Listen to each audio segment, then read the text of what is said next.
Hello all, welcome to the new Simply Put series by Kalam IAS Academy. This is Priyanka Mahapatra, faculty at Kalam IAS. So today we'll be having a discussion on the newspaper dated 20th December 2023. So today we were not having any important articles as such, but I have taken Gyanvapi Mosque case, which we will be discussing in detail about the timeline of events and about the Places of Worship Act 1991 particularly, right? And then coming to the touch screens that was displayed in the text and the context section of the Hindu newspaper, we would be discussing that from the essay point of view, right? So these are the two articles we are going to discuss today that are displayed on your screen. So the first article is about the Gyanvapi Mosque case. What is the 1991 suit, and that is the Places of Worship Act 1991 and why it was revived. Right. So it is basically located, this mosque is located near the Kashi Vishwanath temple in Varanasi. This you need to remember. And this was built by, the Gyanvapi Mosque was built by Mughal Emperor Aurangzeb in 17th century adjacent to the Kashi Vishwanath temple. And yesterday we discussed that how he was responsible for the vandalizing and the demolishment of the Kashi Vishwanath temple. So we all know that during those times many Hindu temples were plundered, they were raided, okay, they were demolished by the Muslim iconoclast like Aurangzeb, like Sikandar Lodi. Okay, but with those remains, with those material, after the demolishment of the temples, those materials were only used for the construction of the mosque there. Similarly, Gyanvapi Mosque is having an outside wall which is having some temple elements, which is actually said to be the part of Kashi Vishwanath temple. Right? So during those days, it was very common that all the Hindu temples were raided, they were demolished, and the material or the architecture was sometimes used by those iconoclasts or the Muslim leaders, the rulers, to build the mosque, as it has happened in the Gyanvapi Mosque. For example, Akwat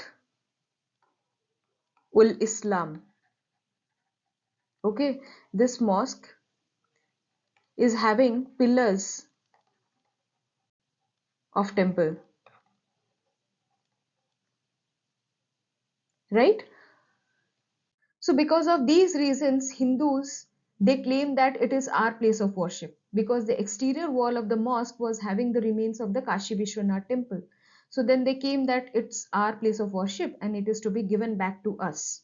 So that's where the Places of Worship Act 1991 comes into picture. We need to understand this act, that what is this act and how it is determining the place of worship. Okay, so the Hindus and the Muslims, both the sides, they are claiming by taking help of this act only. Okay, so this act basically is giving a cutoff date. That is cutoff date of August 15, 1947. It is saying that whatever place of worship existed on August 15, 1947, that is to be maintained forever. For example, if a temple existed on August 15, 1947, it is to be the temple always, beyond the question of judiciary, beyond the question of any law, any parties for that matter. For example, if any mosque also existed on August 15, 1947, then it would remain as a mosque forever and nobody can question. Hindus cannot come and claim that it is our place of worship and it has to be converted to a temple. No, that cannot happen. Okay, so it was placed beyond the judicial review. So any religious character of any place of worship, the religious character of any place of worship as it existed on August 15, 1947 must be maintained according to this act. So why was this act promulgated and during which time? It was promulgated during the time of P.V. Narasimha Rao, that is 1991, when the Babri Masjid case was going on. So due to this, this act was promulgated to give an exception to the Babri Masjid and also to the archaeological structures, and basically it was promulgated for the purpose of avoiding or preventing any controversy with respect to any place of worship. It was having the aim to foreclose any controversy with respect to the place of worship, and the act was made by the parliament under all constitutional mechanisms. right? So coming to the story again, that the Hindus were claiming, and they went to the Varanasi district court, the civil court there. Okay, and then the Varanasi district court ordered for a video survey, and the video survey got leaked. And due to the leaked video, the Hindus, they saw one Shivalinga there. Okay, but the Muslims denied to the Shivalinga claim. They said no, no, it is a water fountain head. Okay, so that's where the controversy was happening. Then the Muslim side went to the Allahabad High Court, claiming that it is their place of worship. But the Allahabad High Court dismissed their petition. So they went to Supreme Court. Supreme Court allowed the Muslims to worship in the Gyanvapi Mosque, but at the same time it also maintained that those places which are having any significance with relation to the Hindus, that should be very much preserved and protected. And rest of the case, the Supreme Court reverted back to the Varanasi district court. Okay, so now we will see that if Varanasi district court, if it gives verdict after seeing the preliminary details, okay, then the Supreme Court will examine. Okay, and then Varanasi court has ordered the Archaeological Survey of India to do the survey with respect to the Gyanvapi Mosque case. Okay, and based on survey, it will give its verdict. So this was the story all about. Okay, and we need to know now the significance of the act. So the significance of the act is like it has been maintained that it is the obligation of the state to maintain secularism in our country.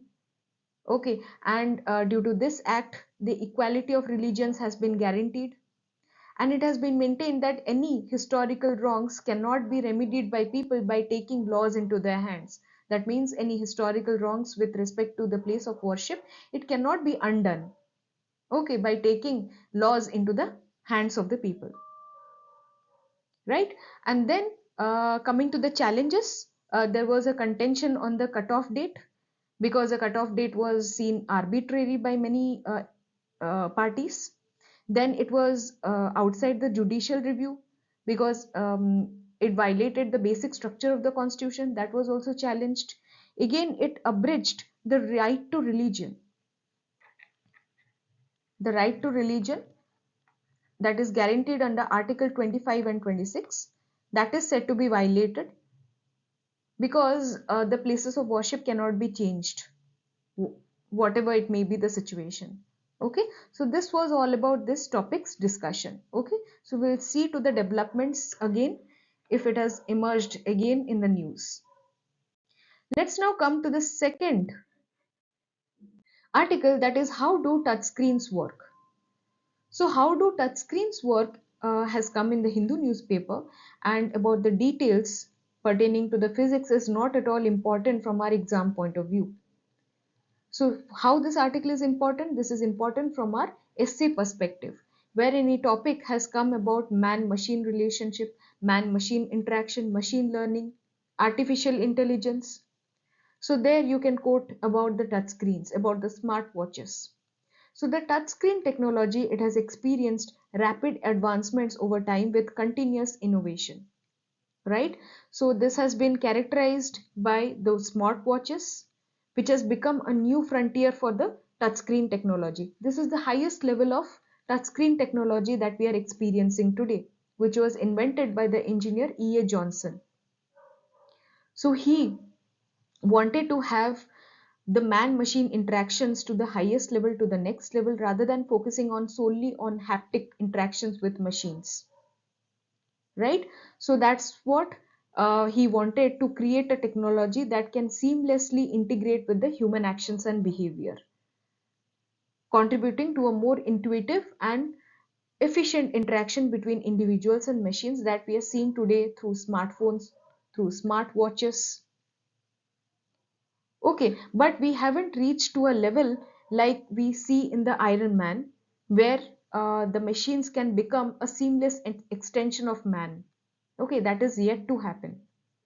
Okay, so these all things you can quote it in your essay writing about the man-machine interactions, about giving the technology, about giving the example of AI, smartwatches, smart specs. So here are some quotations which can actually help in your essay writing, okay, with relation to the man-machine relationship, man-machine interaction.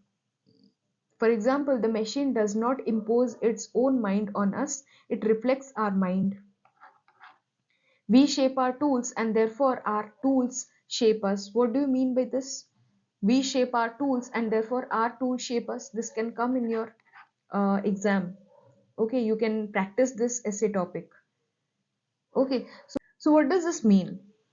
It means that a reciprocal relationship between the humans and their creations is there. Initially, the humans are creating certain tools to fulfill their specific needs. But once that tool is created, it becomes an integral part of the human life, and it influences the culture. It influences that how tasks are performed, how information is shared, how societies function. Very, very important. Technological determinism. This is what is called as technological determinism, where technology determines the culture, the human behavior, how the task is to be performed, even the societies, even the functions of society. So this in turn will shape the human behavior, habits, and even the cultural norms. Very, very important that you can discuss. Okay, I forgot to tell you that this man is E.A. Johnson, who invented the touch screen, right? So the example of technological determinism is smartphones, right? So with the adoption of smartphones, they were not merely a neutral tool. Okay, they were not serving as a neutral tool, but they were significantly influencing and shaping that how people communicate, how they behave in the social settings, about the personal connectivity for that matter. For example, always on culture. We are making our phones always readily available, always on. The network is always on. That reflects our all-time connectivity to the people. So the technology here is playing a very, very important role in shaping the societal norms, the behavior, which were actually not imagined when we brought this technology. They were not predetermined, but it has emerged as a consequence of its widespread use. So this is very, very important. You should be using it in your essay writing, right? And yes, the short notes of this discussion will be available in our Telegram channel. You can join our channel, and the link for joining will be provided in the description box. So do join us. Until then, goodbye, take care, and happy learning.